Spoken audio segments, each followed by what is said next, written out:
Hello everyone, इस video में हम लोग शुरू करने जा रहे हैं class 10 Pearson IIT foundation physics से डायनामिक्स। ठीक है, तो शुरू करते हैं। ये चैप्टर 2 में है ना, डायनामिक्स। ऑलरेडी हमने क्लास 8 और क्लास 9 में है ना डायनामिक्स पढ़ा दिया है। ठीक है, डायनामिक्स क्या होता है कि जो फोर्स हम अप्लाई करते हैं उसकी वजह से जो जो चीज़ें होती हैं उसको डिस्कस करेंगे और फोर्स को भी डिस्कस करेंगे। क्लियर है? मतलब मोशन का जो कॉज है और उससे रिलेटेड जो चीज़ें हैं we will discuss those things. Okay, देखते हैं क्या क्या पढ़ना है। इसमें सेक्शन वाइज बता दिया गया है कि क्या क्या पढ़ना है। वैसे फोर्स भी पढ़ना चाहिए बट फोर्स हमारे 10th के सिलेबस में पियर्सन के अकॉर्डिंग नहीं है। तो सेक्शन ए में हमें पढ़ना है। सेक्शन ए अगर देखें, इसमें पढ़ना है वर्क, एनर्जी और पावर, है ना। तो वर्क, एनर्जी और पावर में सबसे पहले डिस्कस करेंगे वर्क को। किसको? वर्क को, और साथ में हो सके तो पावर भी पढ़ लेंगे, है ना। तो वर्क और पावर डिस्कस करने के बाद फिर एनर्जी को डिस्कस करेंगे। तो आज के वीडियो में कोशिश करेंगे कि वर्क तो कंप्लीट करें ही और साथ में पावर भी हो जाए। अब डिपेंड करता है कि कितना वक्त लग रहा है, उसके अकॉर्डिंग आगे बातें समझ आएंगी। तो सीधे हम शुरू करने जा रहे हैं क्या? वर्क, है ना। इससे पहले भी आप वर्क पढ़े होंगे। देखिए वर्क क्या है। नॉर्मली अगर हम सोचें, कहीं पे अगर हम फोर्स लगाते हैं किसी पॉइंट पर या किसी पॉइंट ऑब्जेक्ट पर, अभी जो हम लोग ऑब्जेक्ट्स को चूज़ करते हैं उसके साइज़ को इम्पॉर्टेंट नहीं मानते हैं। आप साइकिल चलाते हैं, साइकिल चला के अगर आप 5 किलोमीटर ट्रैवल किए तो साइकिल को हम और आपको दोनों को मिला के एक ऑब्जेक्ट तो मानेंगे बट उसके साइज़ को इग्नोर करेंगे। ठीक है, जब साइज़ इग्नोरेबल हो, जब डिस्टेंस कवर्ड आपके साइज़ से ज़्यादा हो काफ़ी, तो उस सिचुएशन में उस ऑब्जेक्ट को हम लोग पॉइंट ऑब्जेक्ट मानते हैं। मतलब ये नहीं मानते हैं कि ये ऑब्जेक्ट बड़ा है, एक्सटेंडेड ऑब्जेक्ट नहीं मानते हैं। तो आप कहाँ पे फोर्स लगा रहे हैं वो मैटर नहीं करता है। वो जब करेगा मैटर, जब उसको इग्नोर नहीं कर पाएंगे तब वो फिर एक्सटेंडेड ऑब्जेक्ट होगा। वो फिर दूसरे चैप्टर्स में पढ़ेंगे या इसी चैप्टर में लास्ट में कहीं ना कहीं रोटेशन वाली बात आएगी तब पढ़ेंगे। ठीक है, अभी तो नहीं पढ़ेंगे। तो अभी मान लेते हैं कि हमारे पास एक ऑब्जेक्ट है। हाँ, मैं कह रहा था जब किसी ऑब्जेक्ट पर हम फोर्स लगाते हैं, क्या लगाते हैं? फोर्स। जैसे ये दीवार है, इस दीवार पर हम फोर्स लगा रहे हैं, लेकिन आप खुद देखें इस दीवार पर फोर्स लगाकर इस दीवार का डिस्प्लेसमेंट तो नहीं हो रहा है ग्राउंड के रिस्पेक्ट में, है ना। By default we will talk with respect to ground. Okay, तो ग्राउंड के रिस्पेक्ट में इस दीवार का कोई मोशन नहीं हुआ, दैट इज डिस्प्लेसमेंट जीरो हुआ। तो हमारा मकसद फोर्स लगा के बॉडी का क्या होना होता है? मोशन में लाना, या मोशन में है तो और आगे बढ़ाना। ठीक है, तो अगर फोर्स लगा के बॉडी मोशन में आया ही नहीं, इसका मतलब वर्क डन ज़ीरो हुआ। तो फोर्स लगाएंगे तो वर्क होगा, इसकी कोई गारंटी नहीं है। क्लियर है? तो इसको समझते हैं एक फिगर से। जैसे हमारे पास एक ऑब्जेक्ट है ना, इस ऑब्जेक्ट पर हमने क्या लगाया? फोर्स लगाया, है ना। अब आप कहेंगे फोर्स का वैल्यू कैसे आप जानेंगे? तो हम रफ में मान लेते हैं ये जो आप डंडा बनाए, दैट इज ये लाइन सेगमेंट जो आपने ड्रॉ किया, मैंने किया एक्चुअली, और ये जो एरो है इसका एक सिग्निफिकेंस है। ये लाइन सेगमेंट, इसको मान लेते हैं ये फोर्स का मैग्नीट्यूड। अब क्या बात हमने कह दी, मान लेते हैं इसको 2 टुकड़ों में बांट दी, है ना।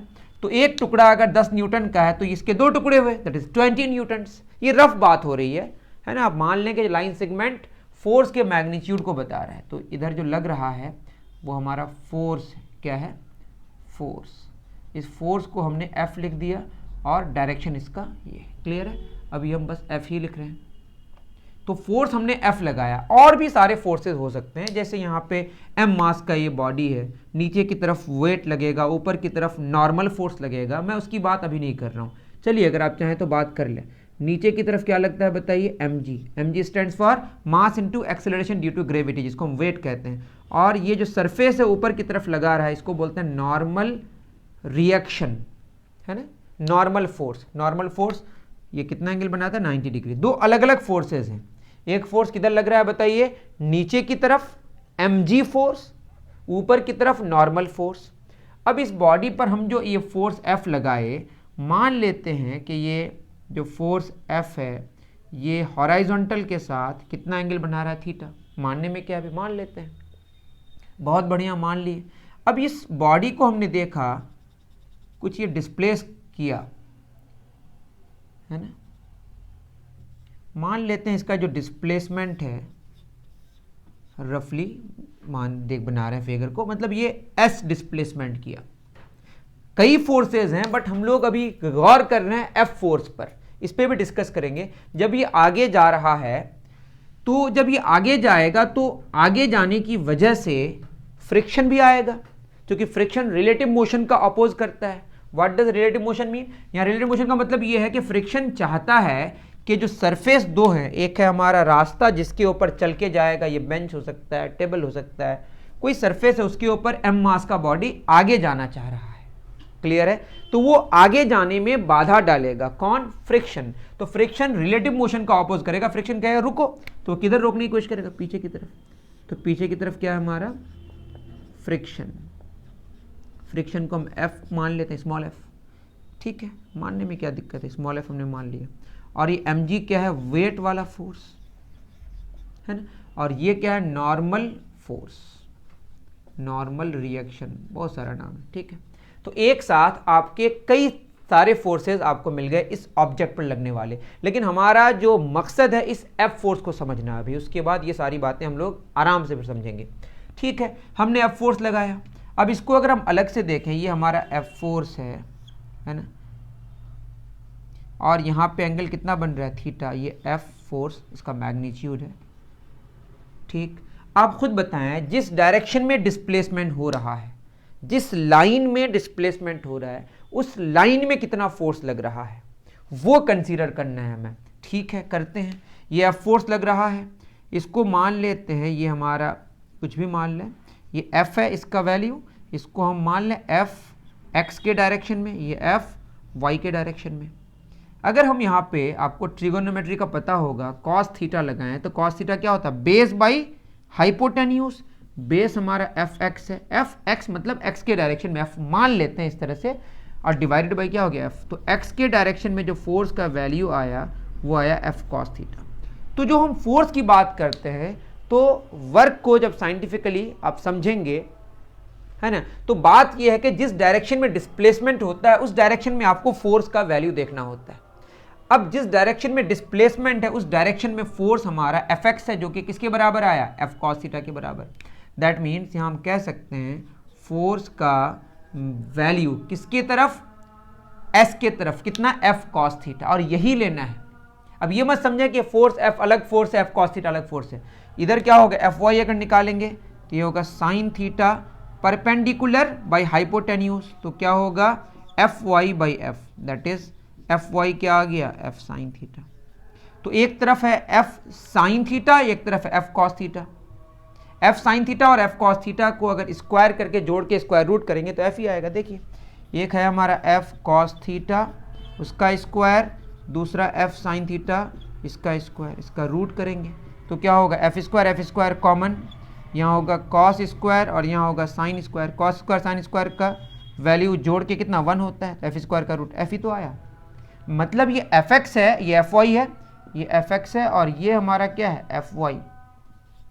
ठीक है, ये दोनों का जो रिजल्ट है वही एफ है। या आप यूं समझें कि एफ के दो कंपोनेंट्स है, एफ एक्स और एफ वाई।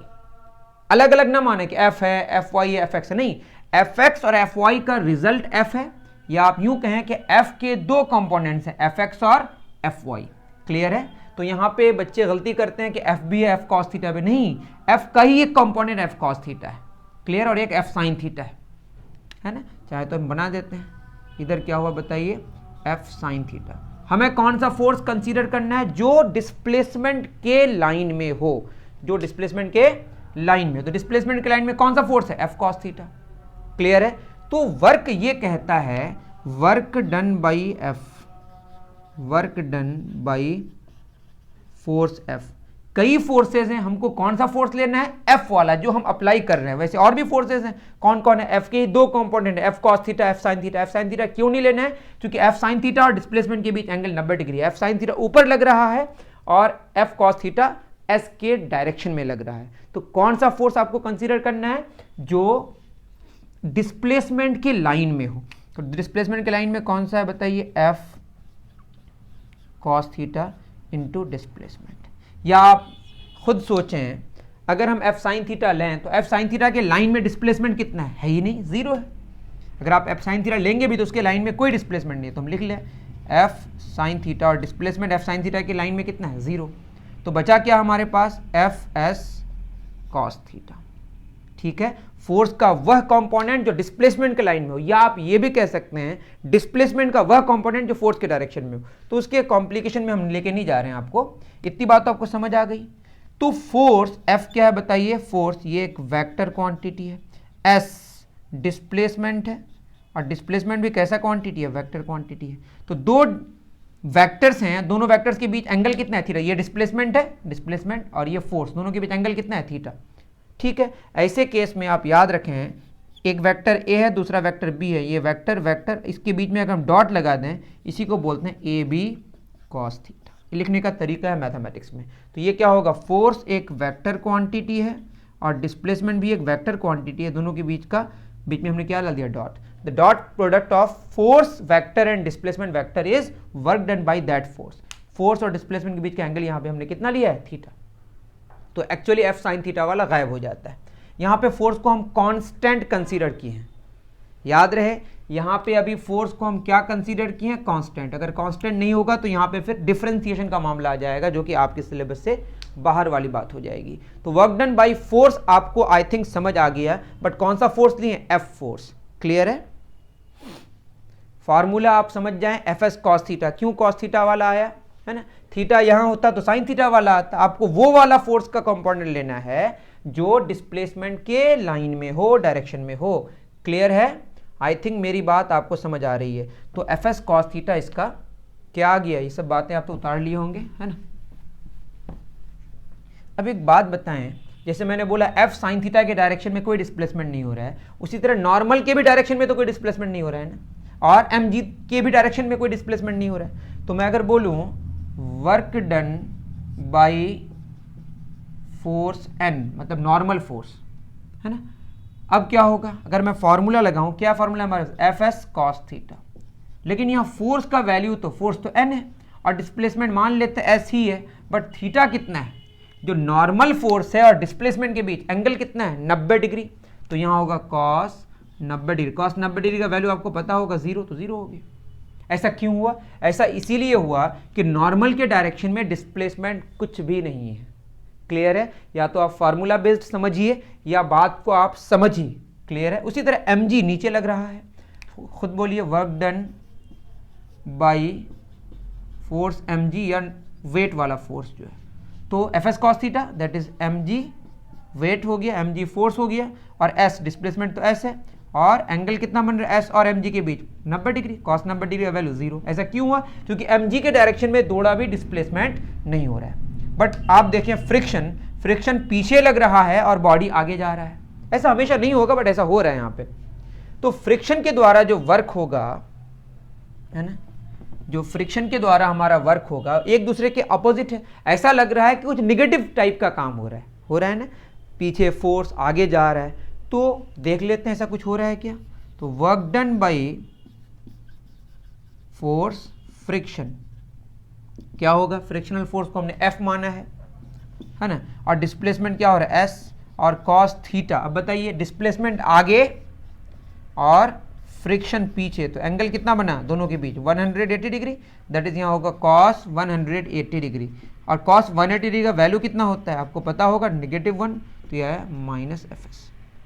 तो हमने देखा जो work done by the force है, अब कौन सा फोर्स आप कंसीडर कर रहे हैं, नेट फोर्स भी आप कंसीडर कर सकते हैं। मैंने इंडिविजुअल फोर्सेस लिए और सबके द्वारा हमने वर्क डन निकाल के आपको दिखाया। कभी पॉजिटिव आ रहा है, कभी निगेटिव आ रहा है, और कभी जीरो आ रहा है। क्लियर है, कभी पॉजिटिव आ रहा है, कभी निगेटिव आ रहा है, और कभी जीरो आ रहा है। क्लियर है, अभी और भी इसको समझने की कोशिश करते हैं। तो ये वर्क डन की कहानी है। वर्क डन का फॉर्मूला क्या हो गया, एफ एस कॉस थीटा, जहां पे एफ और एस क्या है, दोनों वेक्टर्स हैं, एफ फोर्स है, एस डिस्प्लेसमेंट है, दोनों के बीच का एंगल थीटा है। तो फॉर्मूला हो गया एफ एस कॉस थीटा। चलिए इसको और डिटेल समझने की हम करते हैं कोशिश। चलिए पहले कुछ कुछ छोटी छोटी बातें जान लेते हैं। वर्क का फॉर्मूला हमारा आया किसी work done by the force, work done by the force on the body, क्या होगा F S cos theta. F क्या है, कोई one of the type of forces है ना, या नेट फोर्स भी आप इस्तेमाल कर सकते हैं, वो डिपेंड करता है सिचुएशन पे, हम देख लेंगे करके, ठीक है। एफ एस कॉस थीटा, अगर हम इसकी बात करें तो वर्क को हम नॉर्मल एडिशन के हिसाब से जोड़ सकते हैं, मतलब वर्क एक्चुअली एनर्जी की बात करेंगे, या आप यूं समझे डॉट प्रोडक्ट जब भी आएगा वो स्केलर क्वांटिटी होगा। तो वर्क क्या है, स्केलर क्वांटिटी, इसमें कोई शक नहीं है। जैसे 5 जूल वर्क हुआ और 6 जूल वर्क हुआ तो टोटल 11 जूल वर्क हुआ, क्लियर है। मतलब ये स्केलर का मतलब होता है नॉर्मल। आप मेरे स्केलर वेक्टर के वो देख लेंगे 9th में तो आपको समझ आ जाए, काइनेमेटिक्स में आई थिंक मैंने पढ़ाया है, ठीक है। तो वर्क एक स्केलर क्वांटिटी है, चूंकि अलजेब्रिक एडिशन को फॉलो करता है। किसको फॉलो करता है, रीजन लिख सकते हैं, अलजेब्रिक एडिशन को फॉलो करता है। या आप जान लें जब भी दो वेक्टर्स का मैथमेटिकली ये जान लें कि डॉट प्रोडक्ट होता है तो वो एक स्केलर क्वांटिटी होता है, क्रॉस प्रोडक्ट होगा तो वेक्टर क्वांटिटी होगा। अगर मैं इसके एसआई यूनिट की बात करूं तो काफ़ी आसान, फोर्स का यूनिट न्यूटन और डिस्प्लेसमेंट का मीटर, है ना। तो न्यूटन मीटर और कॉस थीटा वो तो एक रेशियो है लेंथ और लेंथ का, तो उसका कोई यूनिट नहीं होगा। इसी को हम शॉर्ट में बोलते हैं जूल, जे स्मॉल है कैपिटल जे। जब भी आप किसी साइंटिस्ट का नाम इस्तेमाल करते हैं किसी यूनिट में, जैसे जूल भी एक साइंटिस्ट का नाम है, तो स्टार्टिंग किससे होता है, जे से, है ना। बहुत सारे बच्चों को मैंने पूछा, जैसे एक मैंने रिसेंटली वो भी डाला वोट के लिए कि बताइए what is the unit of current या ऐसा यूनिट ऑफ करंट, तो एम्पियर में ए स्मॉल होगा पूरा जब लिखेंगे आप, दैट इज़ वेरी इंपॉर्टेंट। बच्चे इन चीज़ों का ध्यान नहीं देते हैं, ठीक है।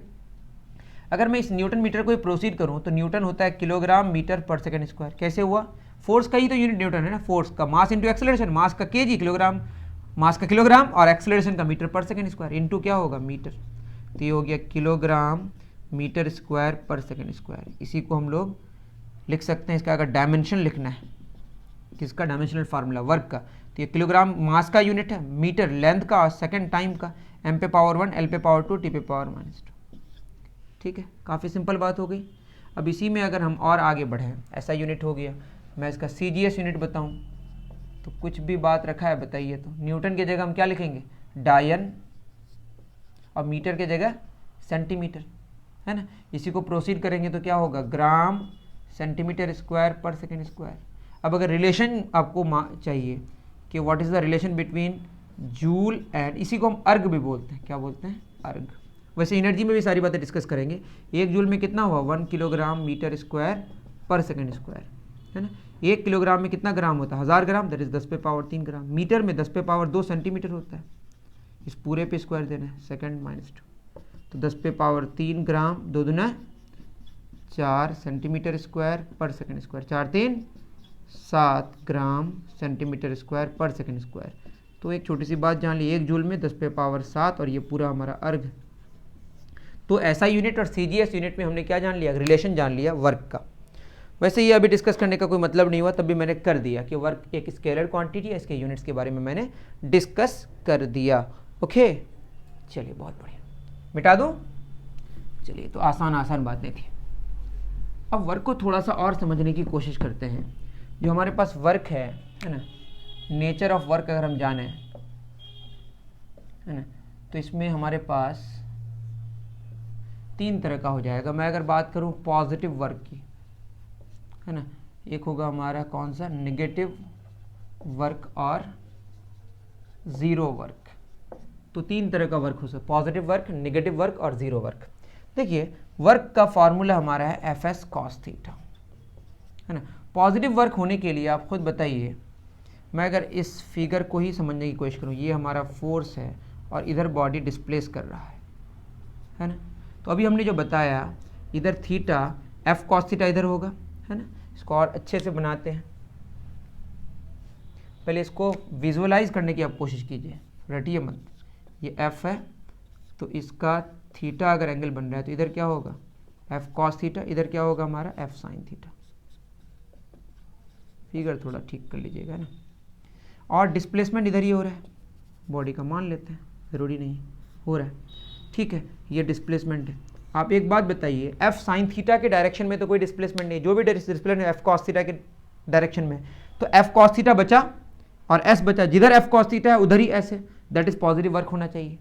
आप खुद बताइए, कॉस थीटा में अगर हम थीटा, ये थीटा क्या है, आपको फिगर में क्या लग रहा है, थीटा स्मॉलर देन 90 डिग्री है, या यूं बोलें कि थीटा इज एक्यूट, जब एक्यूट एंगल होगा theta 90 degree, that is 0 degree और 90 डिग्री के बीच होगा, 0 डिग्री के इक्वल भी हो सकता है ना, 90 होने से तो 0 हो जाएगा। ये धीरे धीरे जब f ऊपर जाएगा तो f cos थीटा छोटा होते जाएगा। बहुत तरह से समझ सकते हैं। ये इम्प्लाई कर रहा है कि जो cos थीटा है वो तो पॉजिटिव आएगा, है ना, या ग्रेटर देन 0 बोल सकते हैं आप। ठीक है, 90 π/2 के बराबर होता है, जानते हैं सारी बात, है ना। तो एफ एस cos थीटा भी क्या होगा हमारा पॉजिटिव, तो वर्क क्या होगा पॉजिटिव उस फोर्स के द्वारा। तो जब जिस फोर्स की हम बात कर रहे हैं, फोर्स और डिस्प्लेसमेंट के बीच एंगल थीटा हो और थीटा क्या हो, एक्यूट एंगल हो, 0 डिग्री से लेकर 90 डिग्री तक हो। 90 डिग्री ना हो, 90 डिग्री होने से 0 हो जाएगा। खुद बताइए, f जब ऊपर होते जाएगा तो f cos थीटा छोटा होते जाएगा। तो वर्क डन पॉजिटिव कब होगा, जब एंगल का वैल्यू 0 डिग्री हो या 0 से बड़ा हो और 90 डिग्री से छोटा हो। तो 0 और 90 के बीच हो, 0 के बराबर हो सकता है। देखिए, मैं अगर थीटा का वैल्यू क्या पुट कर दूं, 0 डिग्री, तो क्या हो जाएगा work F S cos 0 degree, cos 0 का वैल्यू 1, तो बचेगा कौन, एफ एस, है ना। तो सबसे ज्यादा वर्क कब होगा, जब जिस डायरेक्शन में फोर्स लगे उसी डायरेक्शन में डिस्प्लेसमेंट हो जाए, पूरा का पूरा फोर्स का इस्तेमाल हो जाएगा। यहाँ पे सिर्फ f cos थीटा का इस्तेमाल हो रहा है, और f cos थीटा छोटा कब होगा, जब थीटा बढ़ेगा। इतना तो समझ गए। उसी तरह थीटा का वैल्यू अगर हमारा 90 डिग्री से बड़ा हो जाए, 90 में तो 0 हो जाएगा, और 180 से छोटा हो, मतलब कुछ ऐसा हो रहा है, और 180 के बराबर भी हो सकता है। ऐसा हो सकता है ना, जैसे कभी मैंने इस कलम को ऊपर फेंका, कलम तो ऊपर जा रही है बट mg फोर्स तो नीचे लग रही है ना, ऐसा हो सकता है, जैसे फ्रिक्शन वाला केस था। या ऐसा भी हो सकता है कि मैंने ऐसे इसको ले जाने की कोशिश किया, मैं इसको उठा के ऐसे लेके जा रहा हूँ, लेकिन mg तो नीचे लग रहा है ना, मैं उठा के ऐसे लेके जा रहा हूँ, mg नीचे लग रहा है, दोनों के बीच का एंगल कितना है, 90 डिग्री से बड़ा है बट 180 डिग्री से छोटा है, उस एंगल की बात हो रही है। ठीक है, तो फोर्स मान लेते हैं कि इधर लग रहा है ना, और डिस्प्लेसमेंट इधर हो रहा है। ठीक है, इधर डिस्प्लेसमेंट है।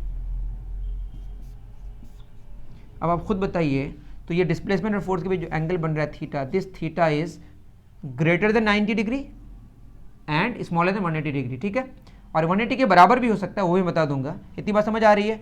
ऐसे केस में क्या करेंगे, ये थीटा है तो ये कितना होगा, 180 डिग्री माइनस थीटा, है ना।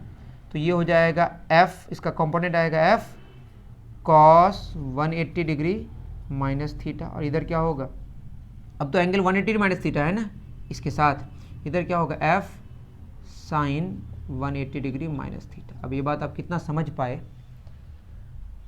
ये तो उतार लिए होंगे आप। चलिए, मैं थोड़ा डिटेल बताने की कोशिश कर रहा हूँ। जो f cos 180 माइनस थीटा है, आप जान लें cos 180 माइनस थीटा होता है minus cos theta, that is ये होगा माइनस f cos थीटा, और ये होगा, ये उतना ही रहता है, ये होगा f साइन थीटा। मतलब वर्टिकल वाला कंपोनेंट f साइन थीटा हो गया और पीछे वाला माइनस f cos थीटा, और डिस्प्लेसमेंट कितना हो रहा है s, देखिए minus f cos theta into s क्या होगा, minus f cos theta, negative में आ रहा है। या यूं समझे, खुद सोचिए, इसका एक कंपोनेंट पीछे आया और एक आगे ऊपर आया, ऊपर वाले की वजह से तो कोई डिस्प्लेसमेंट ही नहीं हो रहा है, तो जीरो वर्क होगा। जो भी होगा लेफ्ट वाले की वजह से, और डिस्प्लेसमेंट आगे हो रहा है और फोर्स किधर लग रहा है, पीछे, तो वर्क कैसा होगा, निगेटिव। या इसको आप समझें, 90 डिग्री से लेकर 180 डिग्री के बीच जो हमारा cos थीटा होता है वो निगेटिव होता है। तो जैसे भी समझना समझ सकते हैं, cos थीटा क्या होता है यहाँ पे, निगेटिव। जब cos थीटा निगेटिव होगा तो वर्क भी क्या होगा, निगेटिव, क्योंकि f और s तो निगेटिव नहीं होगा, जो भी निगेटिव होगा वो थीटा की वजह से होगा। और अगर थीटा का वैल्यू मैं एक 180 पुट कर दूं तो वर्क क्या हो जाएगा, जैसे फोर्स आगे और डिस्प्लेसमेंट पीछे, या फोर्स पीछे डिस्प्लेसमेंट आगे, है ना। तो ये होगा F S cos 180 degree. cos 180 degree का वैल्यू एक्जैक्टली नेगेटिव 1 होता है, that is F S into negative 1, तो आंसर क्या आएगा, नेगेटिव एफ एस। यहाँ मैं डिटेल समझाने की कोशिश की, अगर समझ आ जाए तो अच्छी बात है ना। अब यहाँ पे सिंपल सी बात है, मैंने बता ही दिया, अगर थीटा का वैल्यू कितना डिग्री, 90 डिग्री हो जाए तो वर्क डन क्या हो जाएगा, जीरो। क्यों, क्योंकि cos थीटा यहाँ पे क्या हो जाता है, जीरो। अरे cos 90 डिग्री क्या होता है, जीरो, तो वर्क भी क्या हो जाएगा हमारा, जीरो। तो थीटा 90 डिग्री मतलब cos थीटा जीरो, मैंने बता ही दिया, इसीलिए इसको जल्दी समझने की कोशिश, मतलब इस जल्दी मैंने समझा दिया, ठीक है। तो एक बात तो ये हो गई कि वर्क के नेचर्स में पॉजिटिव वर्क भी हो सकता है, नेगेटिव वर्क भी हो सकता है, जीरो भी वर्क भी हो सकता है, और ये डिपेंड करता है कौन सा फोर्स की बात हम कर रहे हैं। क्लियर है। तो ये बात हो गई वर्क की, नेचर ऑफ वर्क की। ओके, देखिए जब मैं बात करूं, एक बहुत इंपॉर्टेंट केस है, जैसे मान लेते हैं कि अर्थ के चारों तरफ, ये अर्थ है ना, अर्थ बहुत बड़ा है वैसे, अर्थ है ना, अर्थ है, अर्थ के चारों तरफ कोई सैटेलाइट घूम रहा है। तो सैटेलाइट जब घूमता है या कोई घूम रहा है, फोर्स किधर लग रहा है, सेंटर की तरफ, लेकिन वो जा किधर रहा है, इधर। यहाँ पे अगर देखें तो फोर्स किधर लग रहा है, सेंटर की तरफ, जा तो इधर रहा है। फोर्स किधर लग रहा है, सेंटर, जा तो इधर रहा है। तो हमेशा डिस्प्लेसमेंट और फोर्स के बीच एंगल कितना बन रहा है, 90 डिग्री, है ना। तो ये सेंट्रीपिटल फोर्स कहलाता है, आप जानते होंगे। तो सेंट्रीपिटल फोर्स और डिस्प्लेसमेंट के बीच एंगल हमेशा कितना बन रहा है, 90 डिग्री। हर केस में, हर एक इंस्टेंट में फोर्स लग रहा है अंदर की तरफ, जा रहा है सर्कल में। तो जब भी सर्कुलर मोशन होता है तो सेंट्रीपिटल फोर्स तो लग रहा है सेंटर की तरफ, क्योंकि सेंट्रीपिटल फोर्स तो चाहिए ही होगा ना। जब भी सर्कुलर मोशन करेगा the necessary force is centripetal force, क्योंकि सेंट्रीपिटल फोर्स नहीं लगेगा तो बॉडी सर्कल में घूमेगा ना। जब सर्कल में घूमता है तो सेंट्रीपिटल फोर्स लगता किधर है, सेंटर की तरफ, और जा रहा है वो सर्कल में। तो सेंटर की तरफ तो कोई डिस्प्लेसमेंट नहीं हुआ, तो वर्क कितना होगा, 0। या यूं समझे एंगल कितना डिग्री, 90 डिग्री। तो वर्क डन बाई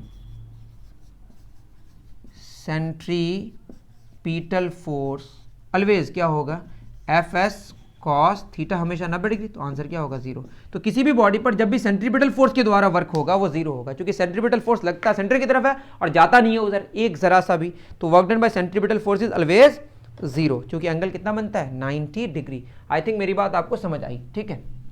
अब चलिए कुछ बातें और कर लेते हैं। जैसे मैं बात करूं कि हमारे पास इधर डिस्प्लेसमेंट है, इधर फोर्स है। मैं इसका एक ग्राफ बना रहा हूं और मान लेता हूं कि थीटा का वैल्यू अभी 0 डिग्री है। जिधर फोर्स है उधर ही डिस्प्लेसमेंट है।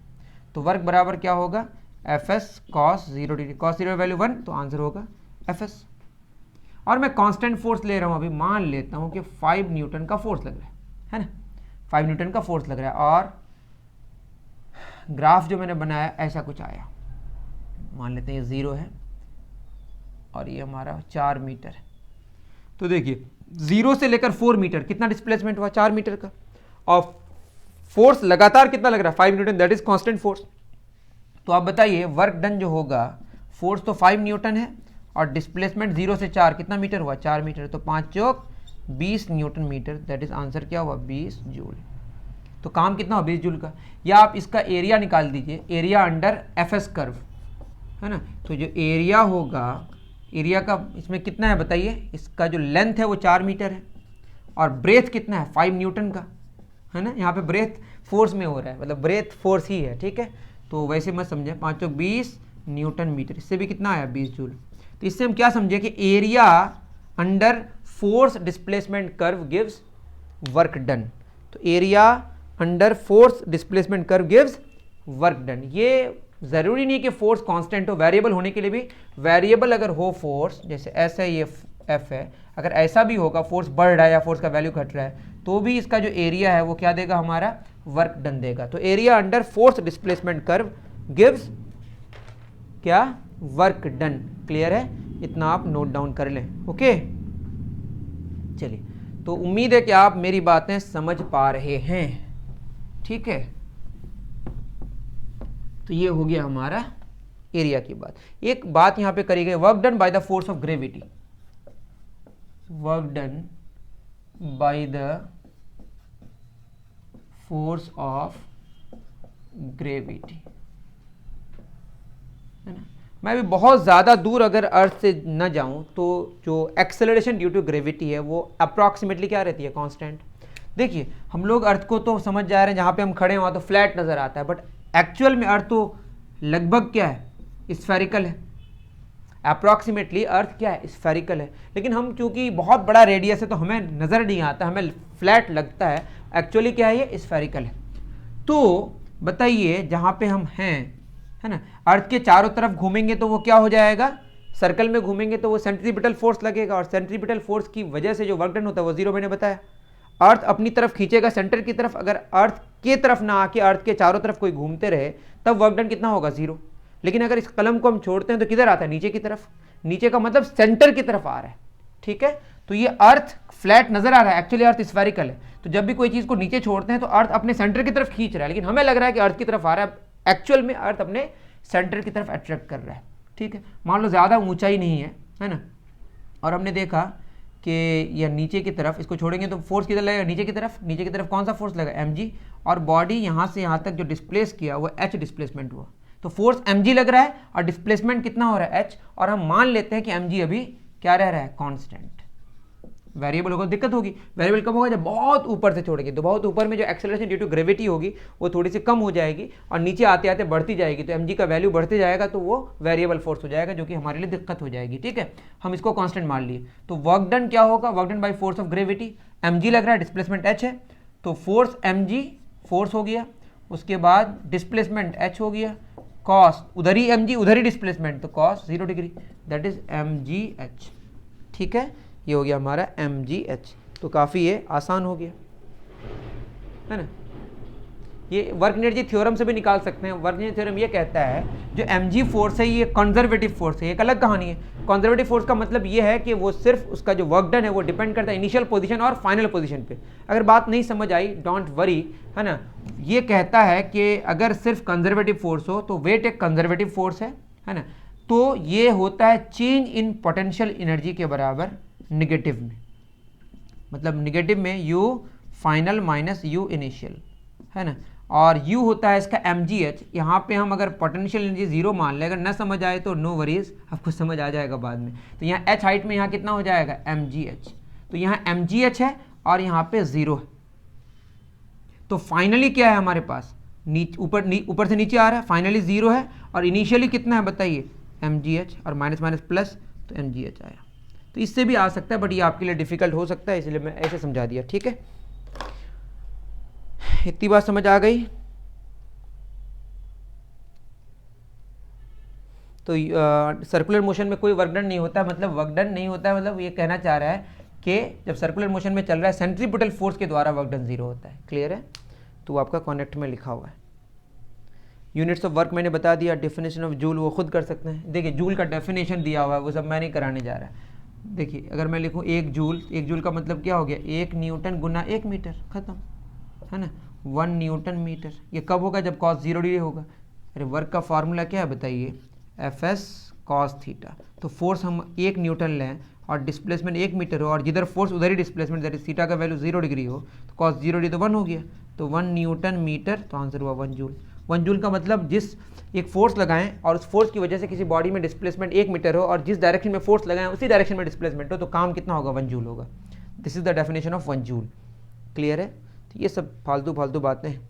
डायमेंशन मैंने बता दिया, रिलेशन मैंने बता दिया, कुछ तो बचा नहीं अब बचा पावर। क्लियर है, तो वर्क जितना मुझे बताना था आई मेड यू अंडरस्टैंड। अगर बात समझने में आपको कहीं दिक्कत हो तो please write in the comment section, I will try to make you understand there. Okay, तो हमारे पास अब पावर है, तो पावर सिंपल सी बात है ना, कोई डिफिकल्ट बात नहीं है।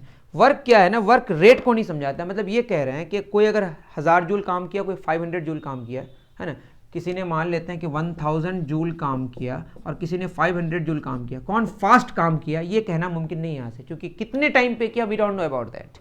तो हम मान लेते हैं हमारे पास टी टाइम है टोटल, है ना, और वर्क डब्ल्यू हो रहा है ना, तो एक में कितना होगा, ये टी मतलब टी सेकंड ले सकते हैं आप, है ना, कुछ भी यूनिट हो सकता है टाइम का। तो टी सेकंड्स में डब्ल्यू वर्क हुआ, तो 1 सेकंड में कितना होगा, डब्ल्यू बाई टी। ये जो 1 सेकंड में कुछ काम होता है या कुछ होता है उसको रेट कहते हैं। क्या कहते हैं, तो रेट ऑफ डूइंग वर्क। तो power is nothing but rate of doing what, work. तो वर्क करने का जो रेट होता है दैट इज कॉल्ड पावर। तो पावर का हमारा फॉर्मूला क्या आ गया बताइए, वर्क बाय टाइम, सिंपल। और ये भी कैसा क्वांटिटी होगा हमारा, स्केलर क्वांटिटी होगा। इसका अगर हम ऐसा यूनिट जाने तो काफ़ी आसान बात हो जाएगी। ऐसा यूनिट क्या होगी, वर्क का जूल और टाइम का सेकंड, तो इसी को हम बोलेंगे जूल पर सेकंड, है ना। इसी को शॉर्ट में हम बोलते हैं watt, WATT। What is the unit of power, watt, simple, है ना। वाट एक साइंटिस्ट का नाम है तो W स्मॉल होगा, लेकिन इसका जो सिंबल है दैट विल बी कैपिटल, है ना। तो वो वर्क नहीं है, वो वाट का सिंबल है, वाट का सिंबल है। अगर जूल पर सेकंड को ऐसे लिखें, जूल को लिख सकते हैं किलोग्राम मीटर स्क्वायर पर सेकंड स्क्वायर, नीचे सेकंड, ये ऊपर चला जाएगा तो क्या होगा, किलोग्राम मीटर स्क्वायर सेकंड -2, यहाँ 1 है तो ये -1, that is kilogram metre square second -3। इसका अगर हम डायमेंशन लिखें किसका, पावर का, तो किलोग्राम मास का यूनिट है, मीटर लेंथ का यूनिट है, सेकंड टाइम का, टी पे पावर -3, एल पे पावर 2, एम पे पावर 1। तो ये डायमेंशनल फार्मूला हो गया किसका, पावर का। आई थिंक मेरी बात आपको बढ़िया से समझ आ रही है। ओके, ठीक है। अब इसका दूसरा अगर हम फार्मूला समझने की कोशिश करें, उतार लीजिए इसको, पावर का फार्मूला आ गया हमारा वर्क बाय टाइम। अगर आपको उतारने में परेशानी हो तो आप पॉज करके उतार ले, ठीक है। तो पावर का जो फॉर्मूला आया हमारा क्या आया, वर्क बाय टाइम। तो वर्क का फॉर्मूला क्या, फोर्स और डिस्प्लेसमेंट का डॉट प्रोडक्ट बटे टी, या हम कहेंगे एफ एस, ठीक है, एफ डॉट, इसको एस बाई टी अलग कर लें। देखिए मैं फिर बता रहा हूँ, फोर्स यहाँ पे हम कांस्टेंट माने, नहीं तो यहाँ डी एस वगैरह लिखना पड़ेगा जो कि डिफरेंशिएशन का मामला आ जाएगा।